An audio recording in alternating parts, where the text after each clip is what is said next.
একটা প্রশ্ন করব তোমাদেরকে। প্রশ্নটা যদি উত্তর ঠিক দিতে পারো তাহলে বুঝবো। হ্যাঁ, ধরো এই একটা ফল, এই একটা আপেল একটা ফল, এই ফলটা এরকম পড়ে আছে। আর সেই ফলটা একজন এসে এমনি করে দেখলো, তারপর সেই ফলটাকে 5 জন মিলে এসে তুললো।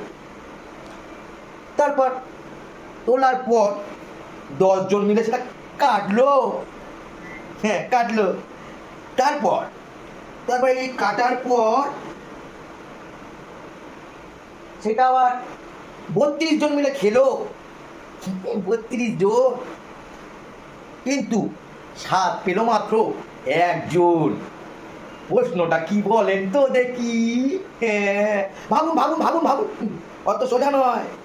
আমি 10 গুনবো। 1 2 3 4 5 6 7 8 9 10।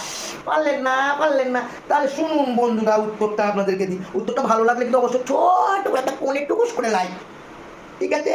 তাই এই ধরুন, এই একটা ফলটা পড়ে আছে, এসে একজন দেখলো। দেখার পর এইভাবে সেটা এই 5 জন তুললো। 1 2 3 4 5 জন। আবার এই 5 5 10 জন মিলে কাটলো। তারপর সেইটা কি